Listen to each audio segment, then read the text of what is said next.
Welcome back to Grand Tactician, the Civil War. This is our Union campaign that started in July 1861. The date is now August the 17th, 1861. We fought a bunch of battles out here in Virginia, and let's take a look what's going on generally. Before we do that though, if you're new here or if you're new to this series, then why not have a look in the comments and find the pinned comment at the top that will have a link to this episode, to the series playlist, sorry. Alternatively, click on my channel, have a look at the other playlists that we've got on there. We've already completed a whole bunch of Grand Tactician campaigns. There's also some Crusader Kings and some Fields of Glory content and some other stuff. Go and have a look, see if you like it. If you like this sort of content, then you know you're bound to like some of the stuff I've got available. So anyway, as always, this video will be chaptered, and like I say, this is episode 4 of the Union campaign, so I'm going to just quickly run through what has occurred previously. However, if you've just watched the previous episodes, you might not want to watch this, so go to the chapters and go on to whichever section you want to go to. So to start with, front lines view. We control much of northern Virginia, much of western Virginia, and we've got Kelly pushing down here to Charleston with his tiny little force of 400 men, which will be 1,750. We basically want to take Charleston off the Confederates, and we want West Virginia to secede. Obviously, I don't think Jefferson Davis and his generals will be too keen on that. So no doubt we'll face some kind of opposition there, I think. Now, Joe Johnston and Beauregard have been throwing their armies at us in Virginia. We fought already, I think, 3 or 4 battles at Manassas, or in the Manassas area anyway. And then he's come back. Let's just turn off the front lines while we're here. And then Beauregard is now pushed back up with his Army of the Potomac, about somewhere around 30,000 of them. And he's hit Patterson at Winchester. We moved across the Army of Virginia under McDowell to come and help out with this scenario. I don't know why it's gone into this strange sort of siege scenario almost, but we're fighting an AI battle here basically at Winchester, and I don't really know why. I guess if we click the salt, it would take us to the battlefield, but I'm also kind of interested to see what will happen with this AI outcome. So I'm just going to leave it to play out and see what happens basically. So we hold Alexandria, we hold Manassas, and crucially we hold this depot, which is obviously important. If you're familiar with my playthroughs, then you will know that we have a recruiting unit in the east, usually one in the central area, and usually a Trans-Mississippi one, and that is also the case here. And I've done the same kind of thing. The Eastern HQ right here, under Winfield Scott. I've moved this around a little bit. I've changed some of the commanders over. Nothing major or anything like that. I put Winfield Scott in charge of the Eastern Department, and we're recruiting 15,000 men, give or take, with 36 guns. The Central HQ, which is at Evansville, is now under Halleck. That's 15,600 men with 30 guns, so slightly more here because we need to form some armies up basically. We've got Grant sitting at Cairo with about 10,000 men. So we'll dole a few guys into there, and then I want to make a second small force, probably a kind of division size. It's going to go down the Mississippi basically and try and take out some of these forts that the Confederates have on there. Trans-Mississippi area at St. Louis.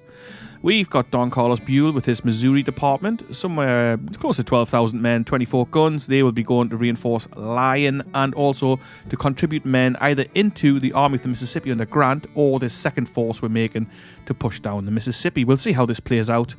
We will need to take on Polk, who is sitting here with, we're not quite sure, but probably somewhere around 5,000 to 10,000 men. So it's not a huge army, but it is an obstacle that we need to be aware of, and we will be aware of that.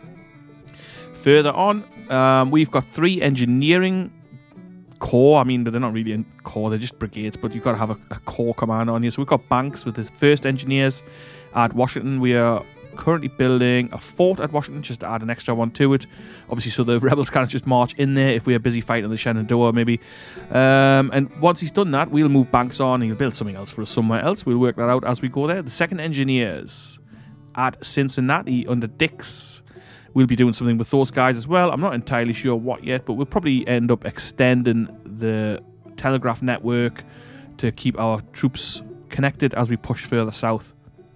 I'll also use them to possibly build a fort or 2 on the river, particularly down here at Cairo. In fact, I may do that right now. Yeah, I'm going to send him to Cairo. We'll build a fort at Cairo. It's an important junction. It'll stop the rebel fleets going past, if they ever do. And a fort there is worthwhile. What else we got? We've got the Trans-Mississippi Engineers under Fremont, or Fremont, whatever you call him. He is up here at St. Joseph. I'll move him down towards St. Louis, and we'll start building some stuff with him as well. In fact, I'll move him to Jefferson City, and then we can decide from there. His guys are still on their way. They're still recruiting in. What else do we got going on? Fleets. Okay, so we've got a bunch of blockading squadrons on the go. We've got some frigates that are still building, a couple of steam frigates, gunboats, double enders. These will be for Brown Water Fleet, I guess. A bunch of brigs. Brigs are awesome ships. I like them a lot. They are very, very cheap and quite effective with 12 guns for these blockading fleets. I mean, they're not that good on their own. I mean, obviously a brig is going to struggle if it comes up against a frigate or something like that. But to add weight and numbers to a blockading squadron, brigs are an awesome choice. And at £91,000 and at $91,000 construction cost, you simply can't go wrong with that. Of course, the brig is not armoured. It's not that fast. It's a sailing ship. It's outdated tech, really. But it does have 12 guns. You know, it's okay. When you think what are the Confederates going to throw against us here, probably schooners and fourth-rate steamers. And fourth-rate steamer, of course, costs $86,000, which is almost the same as a brig, but only comes with 5 guns. Now, of course, the brig can only be used at sea, but that's fine for our purposes. A whole bunch of other brigs, some schooners. Basically, we're going to make some small blockading squadrons. We're going to have one larger ship in them, or maybe 2, you know, not too many though. So we'll have probably a frigate or maybe 2 frigates, and then 5 or 6 brigs, steamers, that kind of thing. And that'll be what we use to blockade the smaller ports.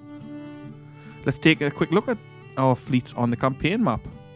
We've got the Atlantic Blockading Squadron right here in the Chesapeake Bay, obviously blockading the place. You can see all their ports are blockaded fairly well as well, 63%.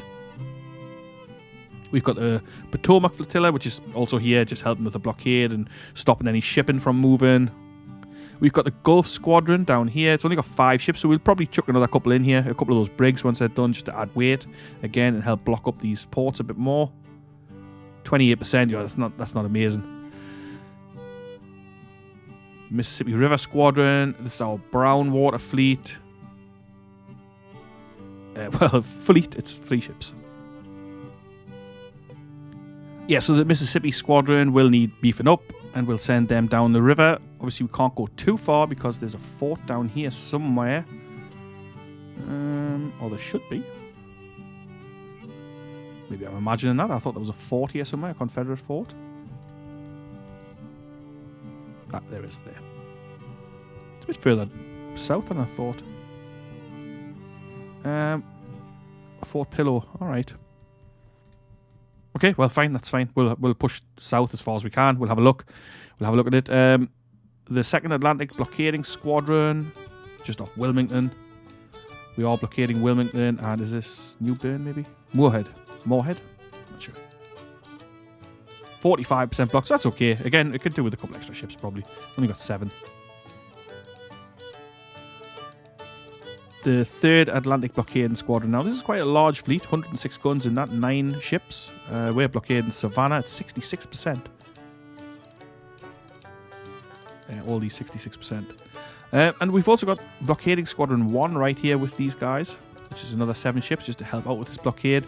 Because if you remember, or if you watch back, then, you know, you'll see that the Confederates actually came out and attacked us here. So Charleston's only 33% blockaded. So that brings us on nicely to the Gulf Blockading Squadrons down here. 8 ships in this one, and we're blocking Mobile, Alabama. 48%, not too bad. We're blocking Biloxi, and we're blocking New Orleans, crucially. I can't see that, but I think it's the same as these ones, so I'm sure it's 48% blocked. So what we'll do, we'll either send another few ships down here to join this one, or we'll send another fleet to block up even more. See how this works out. We still need to block Pensacola as well, which we will do with another one of these smaller fleets. And moving on. This is our Texas blockade. 7 ships in that. And we're blocking a few of these ports up. Let's see if we can kind of percentage. Only 32%. I suppose it's quite a lot of coastline. Galveston needs to be blockaded still. Now, I've just formed the blockading squadron 2. We're still waiting on one of the ships to arrive there, but I think we can start moving them down. And this is actually for that Texas coast to help out with that. So let's go ahead and do that now. And we'll fill these fleets up as it becomes available, as ships become available. So in terms of the plans, what are the plans? We need to form these armies, obviously, in the west. It's still early days. It's still only August 61. So we need to form these armies in the west up properly. We need to get some more troops into the Alliance army and decide what we're doing with those guys. Are we going to push down and take Arkansas? Arkansas is pretty rough terrain. It's got no railways. And we need to take down the Little Rock. So I'm not sure. We'll work something out. Maybe we'll push down towards Fort Smith and then move along the river if we can. I'm not entirely sure yet. We'll work that out once we get some troops in there. Like I say, Grant, I'm going to send Grant on a striking mission, probably into Kentucky and then down to take on Polk. Or, well, if he doesn't move from there, obviously. We're going to form a second little force. We're going to start taking out some of these forts if we can. If we can get access to some ironclad ships, we'll get them down here to help bombard these forts. But I think sending ships like these down to tangle with forts, you're asking for them just to be sank. And we don't want that. In the east, we'll continue keeping these guys at bay. We'll see if we can get West Virginia to secede. And that's enough blabbering from me. I'm going to press play here. I was asked about naval invasions. Am I planning a naval invasion? Well, I would like to, but to be honest, I don't know how the mechanics work in this game, so maybe we'll try that. It was suggested to go and invade New Orleans, which, I mean, historically, obviously, the Union did, but in-game, I just don't know how feasible that is to move that fleet all the way down. How much readiness will those guys lose while they're in fleet transport? I don't know. I've never done it. Maybe I'll try it off camera before we do it on here. Either way, it would be a little while before we do anything like that. We've still got to get the Rebs under control here. It still feels a little strange playing as the Union. I usually play as the Confederates. I prefer it. Generally, not for any particular reason, just that it's a little more challenging, or it feels more challenging as the South. You've got a little bit less money, less resources. I'm sure all you guys know that sort of thing. But as the North, you've got different challenges. You've kind of got to manage your manpower. You've got to manage your budgets, and you kind of got to decide where to put your guys. I mean, obviously you have to do that for the South as well, but you have way more available here. But actually, let's just have a quick look at the weapons. And in terms of weapons, we've got nothing at all. No cavalry weapons. I mean, a couple of hundred, but not enough for brigades. No artillery at all, basically. No Parrots. No 24-pound howitzers. We do have some on order. One 12-pound howitzer. Again, no carved weapons here. 2 James rifles. And then hardly any rifles either. Just, I mean, nowhere near enough for full brigades. We've got an order in, but it's going to be another 97 days for 25,000 Springfields, which obviously is not great. We've got some reboard muskets on the way, 109 days. That's only for 10,000. So it's taking ages. We need another project to open up, basically, so we can start getting some more items in there. We're also building up subsidies for foundries, which we've got high demand for. Farms, we've got high demand for as well. Brickworks, we've got subsidies going into there, but no demand. So we'll leave them for now. Ironworks, obviously, these are all going to help with production of weapons. Factories, again, key. They're key to getting your supply depots filled up and things like that, you know. Salt works, all this stuff's important, but at the moment, it's basically getting men into the armies. That's important. That's the most important. Union issues bonds. So on A minus, that's okay. Total debt outstanding now sums to 215 million. Now we're going to accumulate debt, and that's just the way it is.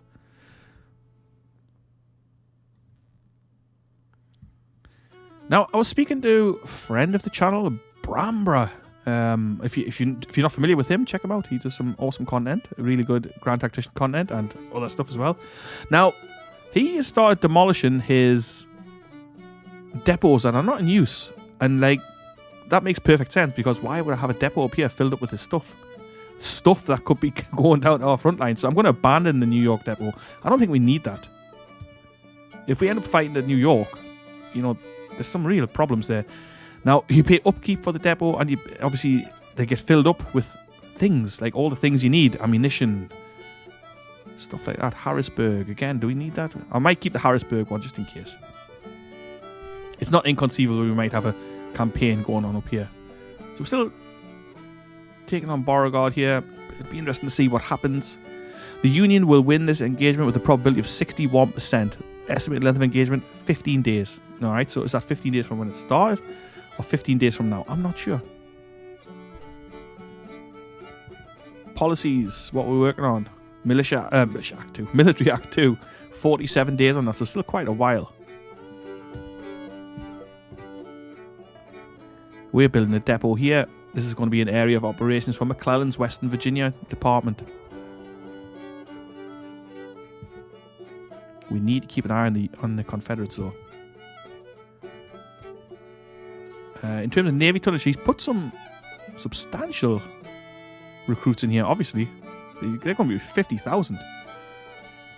Men fielded, he's on 63,000. We're on 80,000. So we have got the numbers there. We've got a slight advantage over him.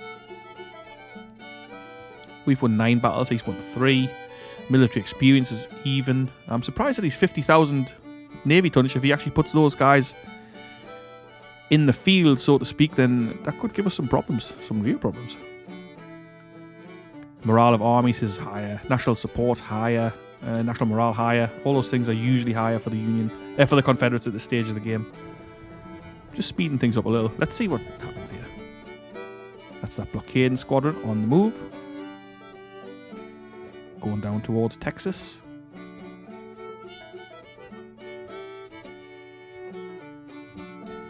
We want to really lock this up.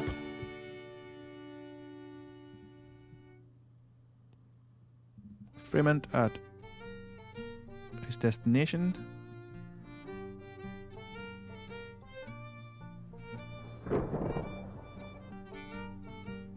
These are 2 captured ships that we have there, the CSS Samson and CSS King.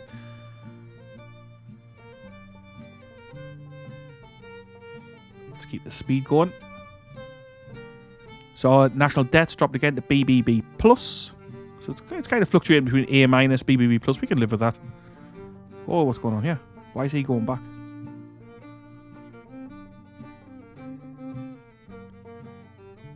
Five disabled ships.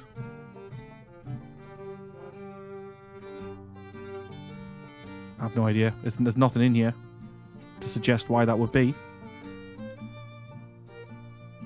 What the hell?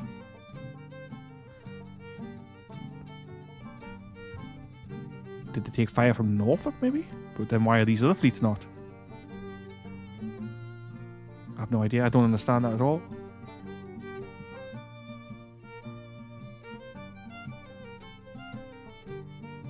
I'm going to move them back out and just see what happens. Confederates have 2-year volunteer contracts.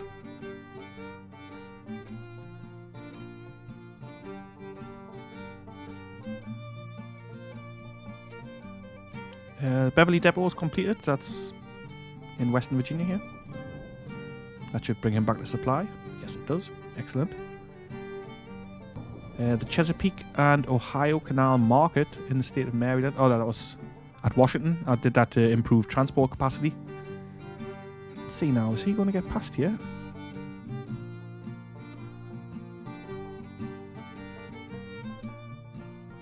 I don't really see what his issue was there before. Maybe he went back to get the disabled ship? I really don't know. Let's see what happens.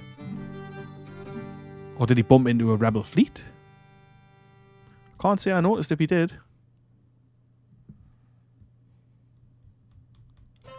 Well, he's gotten out of here, so it's not Norfolk. I don't say how it could have been in the first place, but you never know. Let's see if he makes it around this time. If not, maybe we'll have to rethink things a little. Nope, he's buggering off again. Oh, no, he's not. I thought he was turning back up to the Chesapeake. Well, he's still going. Alright, good. Oh. Victory at Winchester. So, General Patterson becomes a national hero. Jeez. Now, that's interesting. Our casualties total minus 285. Right. The enemy has reportedly suffered total casualties of minus 19 men. 76 of them were killed. Well, that's interesting, isn't it? Minus 19, 76 killed. Captured 140 rifles from those minus 19 men and 76 killed. Well, I don't know. That's clearly a problem there. So Patterson is a hero. I'm going to slow this right down because we've got movement going on here. Oh, that's him retreating. Just teleported out, but I mean, that's okay. This was obviously... I mean, that was a glitch of some sort. That was absolutely ludicrous. I'm hoping for a little bit of quiet time in the Eastern Theatre here now. So Patterson's become famous. I mean, his stats are okay still. Unlike historical Patterson, who I would give no stars in any of these. Certainly not the Civil War. I don't know about his previous career, but his Civil War career was not amazing. But either way, he's become famous.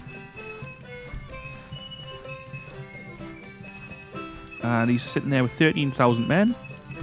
Army of Virginia has got a perk. Cool, 1,500 wounded there. So I'm going to take Ambulance Corps, which is quite often what I go for. Ambulance Corps is a really good one. Speed reduction due to wounded soldiers, minus 25%. Mortality rate of wounded, minus 10%. Level it up by attending to the wounded. I suspect we're going to have quite a lot of wounded since we're going to be fighting quite a lot of battles. So let's move back across here towards Manassas with this army, the Virginia army. Remember, these guys are all just corps-size armies. We haven't unlocked that project yet, and we haven't started being able to make full-size armies with the individual corps. So these are all technically corps. Let's see what we have available. Hall's Carbines. Carbines. So I'll tell you what I'm going to do with these Hall's Carbines, right? I played, just for fun, I played the other night without recording it or anything. I took this project thinking, oh, nice weapons. However, after taking this project, they weren't actually available. So what I'm going to do here, I'm just going to save it quickly. I'm going to take this project. If this project's not available, I'm going to reload that save and we'll go back before I've taken this. Because if there's a glitch that makes the Hall's Carbine not available, I don't want to waste my subsidy money on that. Right, so I'm just going to save it now. And we'll take that when I come back. So it'll just be a second for you. It'll be a couple of minutes for me. Okay, so I've saved it. And now let's go and take this Hall's Carbines and see if we get them actually available to produce. Because before, it wasn't available to produce at all. And I don't want to waste the money on this if it doesn't work. And I think it's bullshit if I select it and it doesn't work. That's why I saved it first. I don't think it's not cheating or anything like that. I just think it's a flaw in the game that I discovered last time I played. And I don't want to be hit with it again. So let's just go. Hall's Carbines. Okay. I'm going to advance time a little. Just to the next day, probably.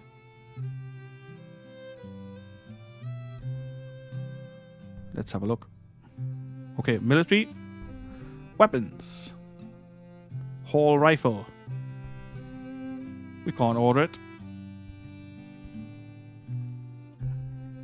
Hall carbine. We can't order it.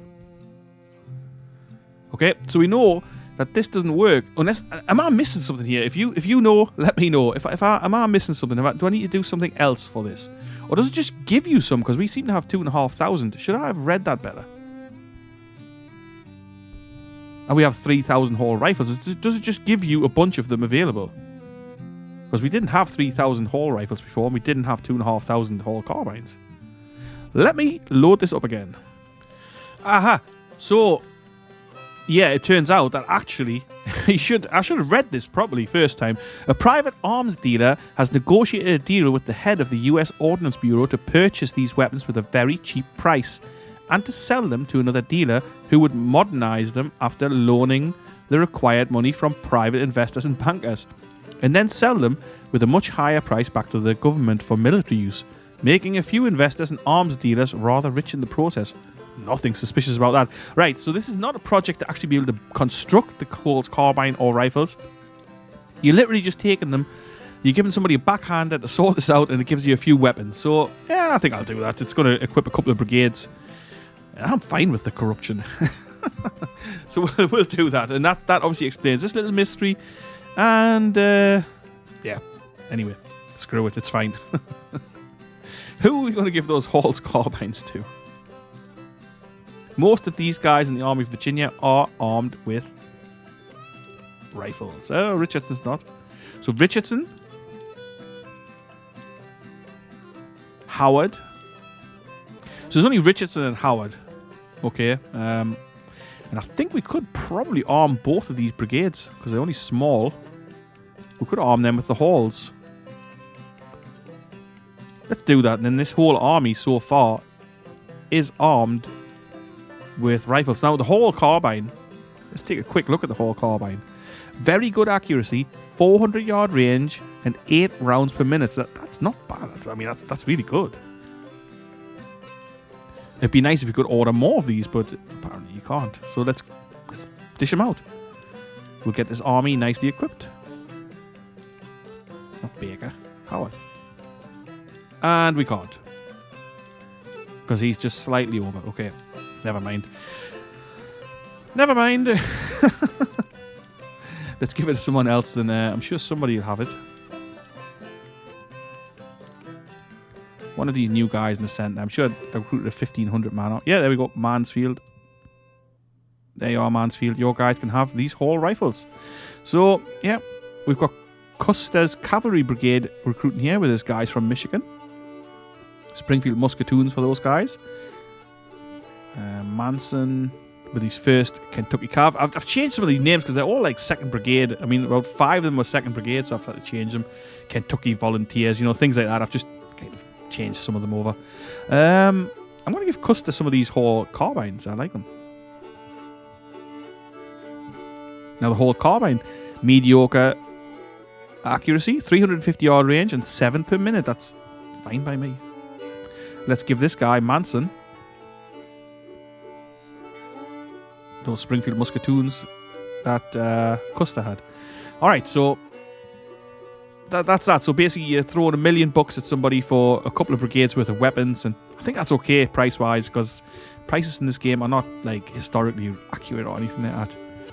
Back to the campaign now. So he's retreating, but where the heck's he retreating to? I've seen that he was moving north just there. Let's see what happens. How many men has he actually got? We did estimate 30,000. 29,000. He's caught around 1,800 casualties.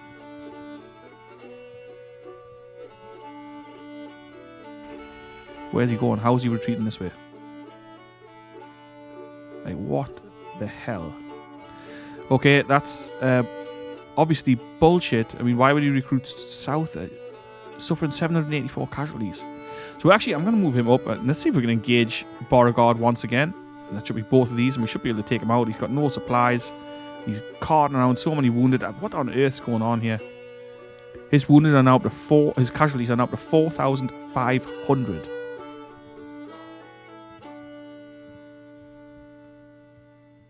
Right, let's see. Because we want him out of here. I mean, why is he even there?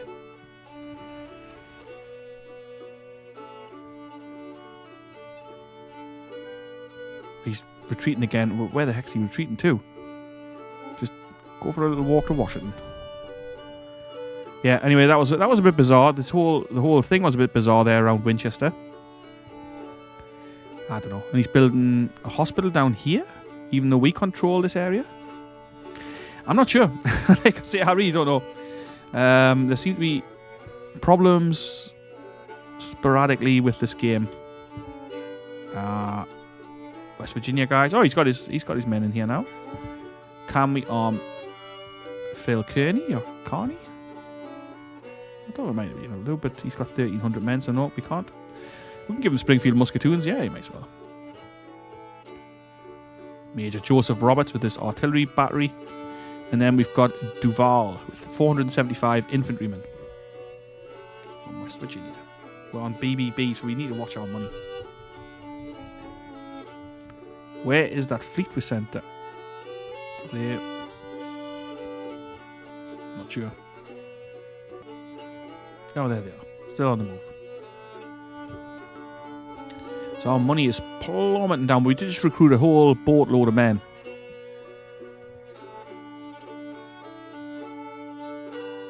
We've got to be careful with this. With the economy. Fort Peabody. Cool, let's stick some guys in here. We'll go with a half-decent commander. He looks like he's got decent stats. He's from Connecticut. I'm going to put him in there.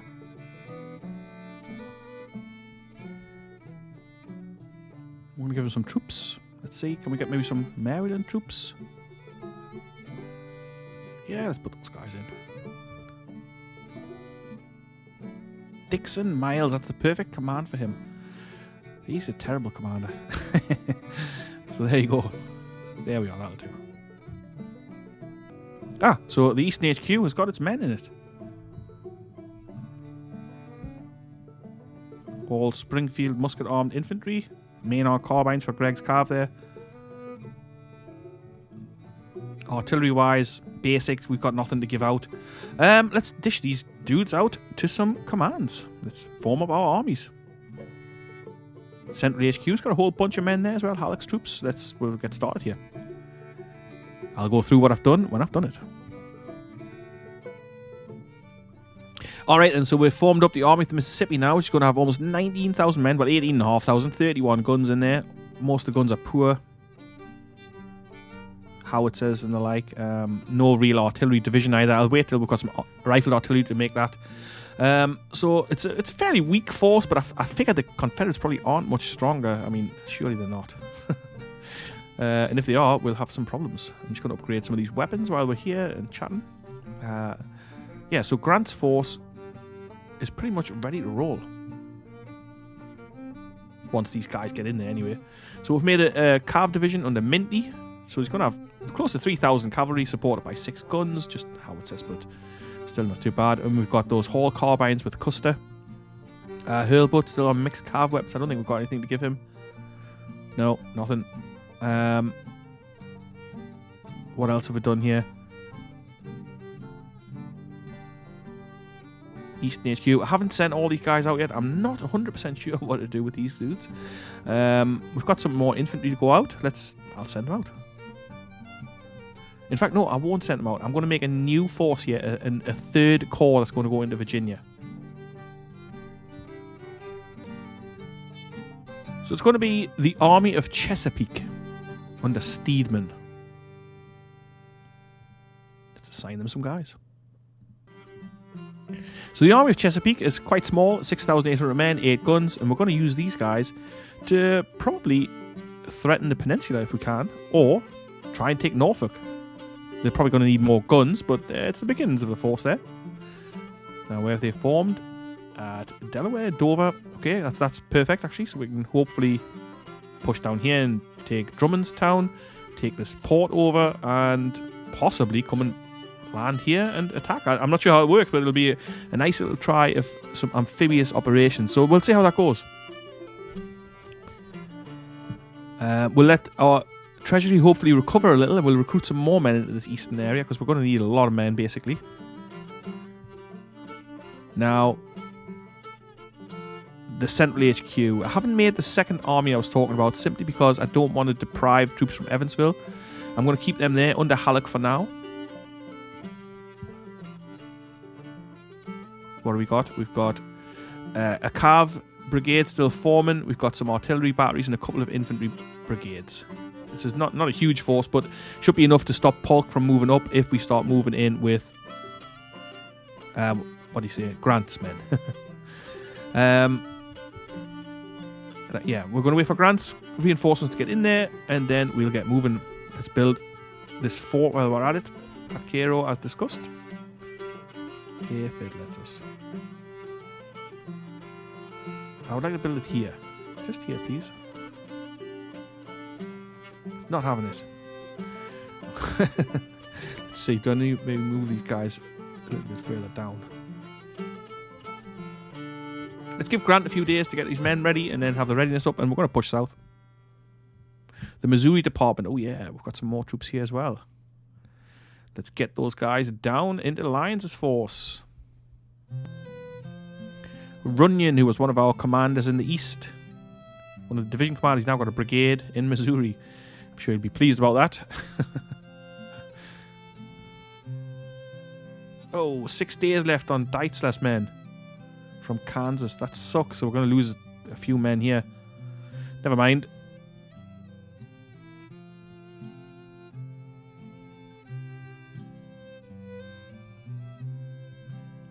Alright, so that'll do for now. It's going to take him to 17,500 men. I think that's enough to start pushing with. I mean, guns-wise, it's poor. Howitzer says 3-inch ordnance. I mean, they're obviously good, but there's only 9 of them in this division. And then 6-pound field guns, which simply got nothing else to give them. Okay, so let's get these guys moving. Let's get time moving. I'm excited to push south. Let's quickly have a look at the fleets. Have we got something available? Yeah, yes, we have. We've got a gunboat to stick in here. Nothing much else. So those brigs are ready, though. A couple of schooners as well. Alright, so that's cool. So what I'm going to do now, I'm going to beef up some of these blockading squadrons, the smaller ones. Let's start from the very beginning. So Atlantic Blockading Squadron 1. 4 little schooners, 1 larger schooner, and 2 frigates. So let's find these. No. So brigs. Yep, a brig for them. Potomac Flotilla, they don't need anybody else, I don't think. They've got lots of little ships and they're only in that little river. Gulf Blockading Squadron. Now these guys could do with an extra couple of ships in them, for sure.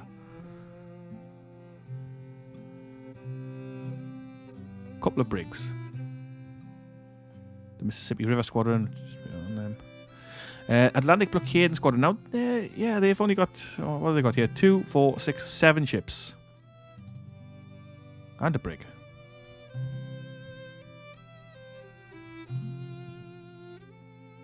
Third Atlantic Blockading Squadron. What have we got here? 2, 4, 6, 8, like 10. That's fine, actually. Let's leave them as they are. This Gulf Blockading Squadron. I think this is the one. Is this the one at New Orleans? I think it is. And I think that's enough for now. 7. Let's bring that one up to 8.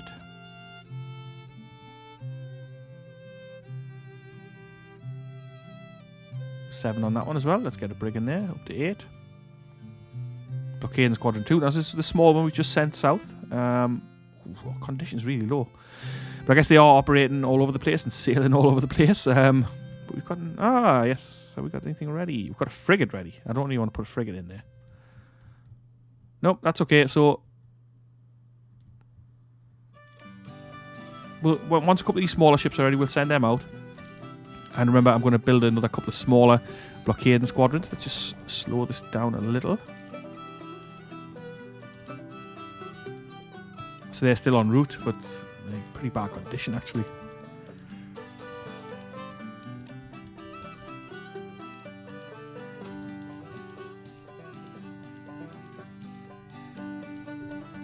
.66% blockaded, that's excellent.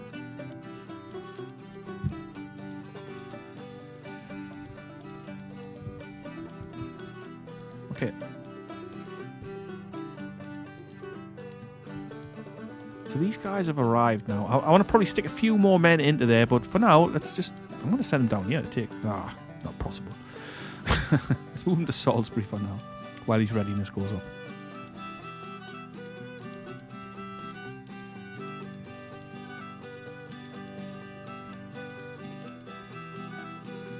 So Banks and his engineers, I'm going to move them down to Culpeper Courthouse. I'm actually going to build a fort on this little river. Not to stop any ships exactly, but maybe we'll build it here and see if that stops him from just willy-nilly crossing over. Fredericksburg's actually now under our control now as well. So it's possible there might not be a battle in this episode. There's not always a battle in the episodes, but usually there is. But we'll see if one comes about. But the episode is already getting a little longer than usual. And we haven't had combat yet, so maybe it's the case that the battle will occur in the next episode. Sadly, I do have to do some work occasionally, and I can't just sit and play computer games, which I'd much rather do, I can assure you. I'm in the lucky position of being able to work from home. We run our own business, which gives me some spare time to play, which I should be grateful for, but I want more time to play. Right. Let's see now. Can we get these dudes to build that fort I wanted here? No. No, it's not having it. It's not going up anywhere. I'm even trying to click in and it won't work. Alright, that's disappointing. Annoying. Very, very annoying. Okay. Once he's in the green, we're going to move Grant down. We're going to move him into this area here. Still Kentucky, obviously. We're going to cross down into western Tennessee.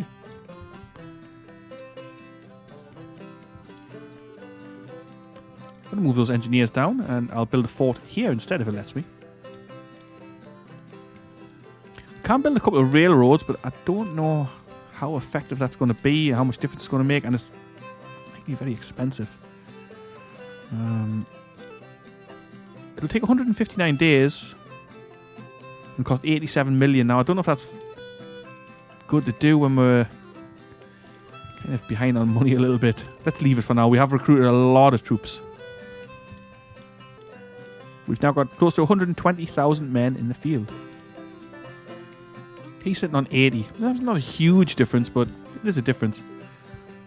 Things seem to have calmed down a little bit in Virginia, which is nice. It gives both armies a little chance to recover readiness and get wounded men back in the field, because both armies have fought a lot. We fought a lot of battles here, including this debacle at Winchester. It's 4 or 5.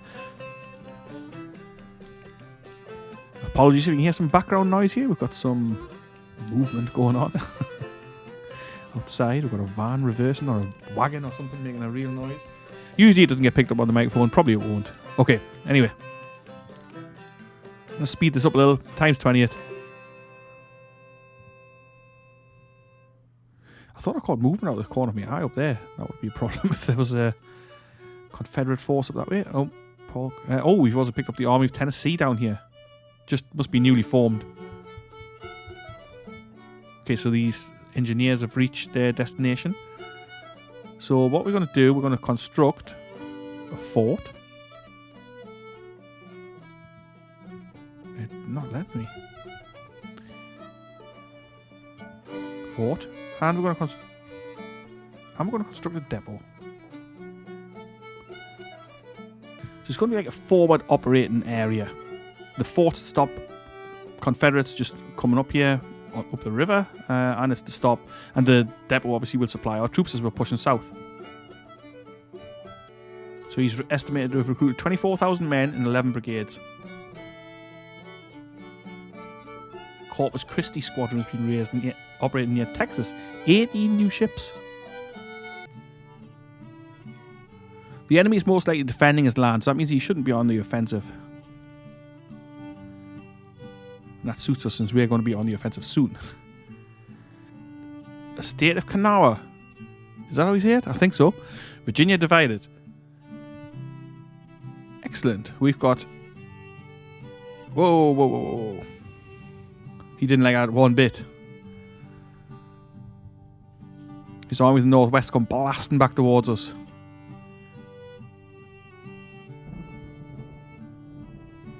That's fine, because we'll be fighting on our own soil. It's only small. 3,400 men. Let's take a quick look at this West Virginia department. Do we need to move these guys out into divisions? What have we got? Yeah, let's do divisions. Not Sherman. I'm keeping him for something else. Andrews, that's fine. Yeah, let's give him one. Ooh. Oh, Napoleon's nice. And 6-pounder field guns. Not so nice. We've received our howitzers, so that's at least something. Let's give them out. I mean, they've got shorter range, but I think they've got a little bit more punching power than those 6-pounders. So he's obviously not happy with this at all, sending the Army of the Northwest straight over here. Which I can't blame him for, to be honest. I'd be annoyed as well. We'll leave McClellan as is. Move over this West Virginia reserve. They've got some carving there. Maybe we'll transfer some guys around. We'll see. I'm pushing Patterson down towards Strasbourg. See if we can see what's going on down here. Could be nothing. I'd wanted to build a fort on the river here, but I'd rather have it... Oh, there. No, I don't quite fancy it there. Let's move him down a little more and see if we can pop it in between these two and see if that stops movement across the river. Polk's army is actually going to be substantial, 21,000 men. Okay, so Deitzler's brigade is down to 1,350 because their contract expired. That's okay. That's not too bad, actually. I've got no weapons to give them, though.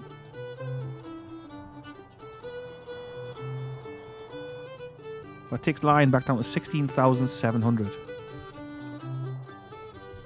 I'm just creating a new blockading squadron. As we discussed, it's going to have a couple of small ships. And a couple of large ships. I'd like a few more small ships, so we'll get them out when they're ready. But we'll let them start assembling. And this can be another blockade squadron. So that'll be blockading squadron 3. We'll get some more ships in there soon.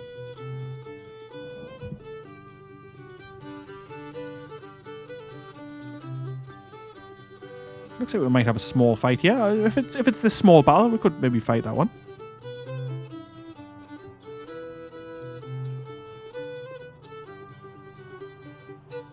Gustavus Smith. So he's actually fighting us here. I mean that seems stupid. 9,700 men against his 2,600. I'm going to auto-resolve that. It's not even worth loading in. Union Navy unstoppable. Is it? Where was the battle? Biloxi Bay. One ship has been sunk and 2 ships captured. Condition of the enemy fleet appears to be good. Condition of my fleet is intact. But why can I not see what happened in the fight? In the battle? Let's just...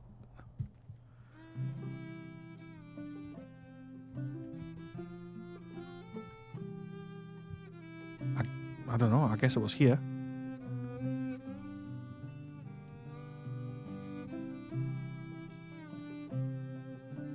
Bailey. Yeah, that's this guy. So he's captured a couple of ships. Oh, cotton-clad ram. Nice. Let's send that back to the HQ. So did he disrupt the fleet enough to stop the blockade? No, he didn't. That's good.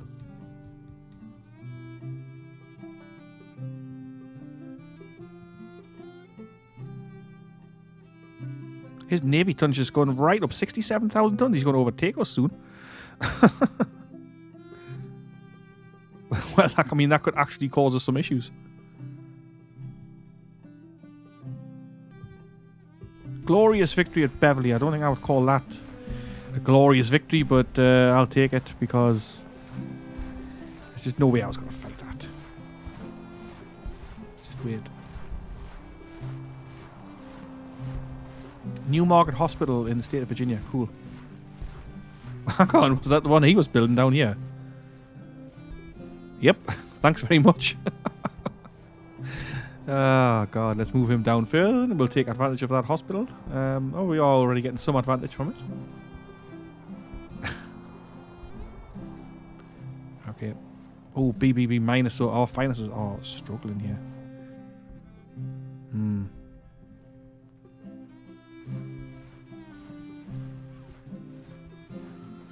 Back to BBB, okay. We've got to keep an eye on that for sure. Why is it... like, the fort placement's not being very helpful, but let's go. Forts are expensive, like I say. I keep saying... I know I keep saying we've got to watch our finances, but you know, we do also need some things. Got enough subsidy for a lumber mill, which is saying we need, and almost enough for a foundry. So we're nearly there. I want to go with a foundry first. So let's not waste it on the lumber mill. Projects. Yeah, let's go with recruitment officers.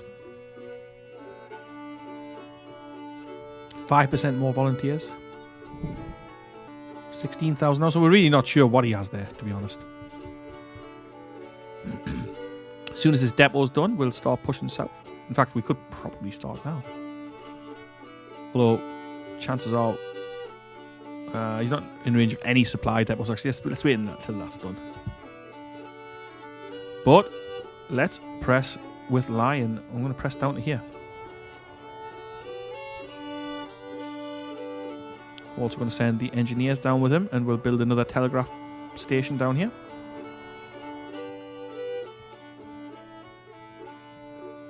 We're leaving the Missouri department kind of guarding St. Louis, but we can also send those guys out. Obviously, 6,000 of them, so not that many.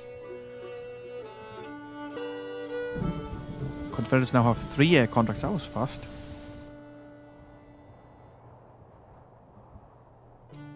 Military policy 2. The Union strengthens its military. Yep. Okay.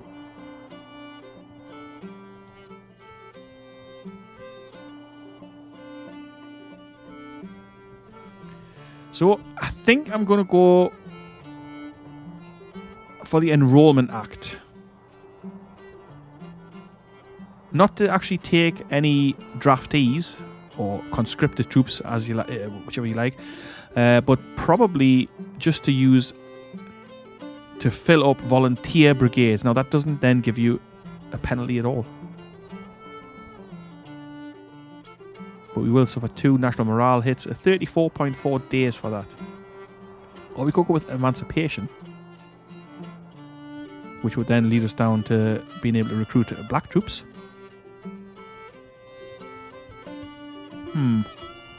Or we go with government funding. Funding policies permits legislation that can result in new sources of income to finance the war effort. The maximum amount of annual economy subsidies is increased, allowing the financing of further projects to improve the nation's economy and credit rating. That could actually be a good one. Let's do that first, and then we'll have a little think. We'll work probably on this, or maybe even industrialization too. It's still very, very early days. October 1864. We're going to... Probably it's going to be 62 before we do much with Grant. Infrastructure reform. Now that's a good one. Each level of this project will further increase transport capacity of all the nation's important infrastructure points. IIP. That could be a good one. Each level of industrial productivity. Now, again, that's another good one. Weapons production. Again, it's another really good one. I'm torn. Let's go with infrastructure. Let's put our money in that. We're back on BBB minus.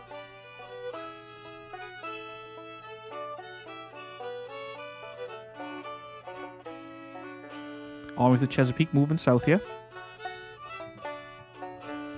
We've taken this place.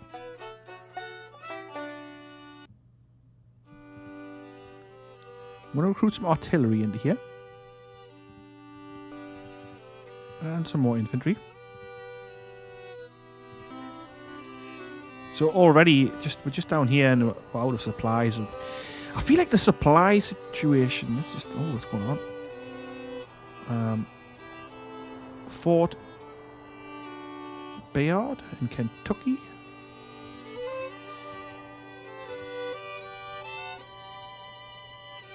The construction of Rapidan Bridge Mills. Alright. Someone's back. Abercrombie. Anyway, what I'm saying, the supplies is annoying. Like, there's a depot just here. Why can't they send supplies down to the army?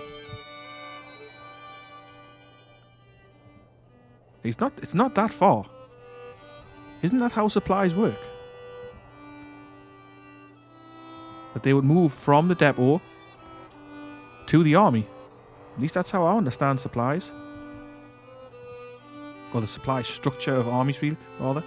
Anyway, okay. I'm going to build a market down here at Springfield. Hopefully that'll help improve things.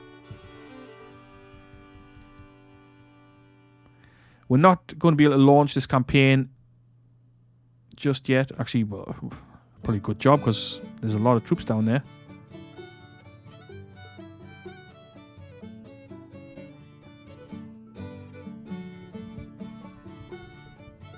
This depot's almost done.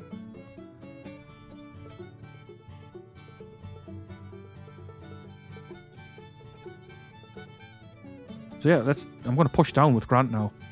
I know it's the end of the campaign season, but we're going to do it. Oh. And again, Beauregard, again at Manassas. Really? I mean, come on, man. You can't be wanting to fight us here again. Fairly even numbers. He's got a few more. We've got a few more guns. That should be a pretty decent battle. We'll get to that in the next episode. I hope you enjoyed this one, even though there wasn't a battle. It doesn't always have to be a battle. There was a lot of reorganising here, a lot of things going on. And I hope you'll join us for the next one. If you're new here, don't forget to subscribe. Come back and check out the other playlists. Check this playlist out if you haven't watched the previous episodes. This is episode 4, remember. And I'll be back with episode 5 shortly. I usually do an episode a day. It's not going to always be one episode per day because I do have work to do, unfortunately, as I mentioned earlier. And I can't always get them out every day. But most days there will be an episode of either Grand Tactician or something else. Don't forget, I do still intend to carry on the Crusader Kings series. So if you are waiting for that, drop a line in the comments maybe if you are, and I'll let you know when the next one comes out. I don't know if anybody even still wants to watch those, but if you do, I'm happy to continue on with it. But for now, I'm going to go.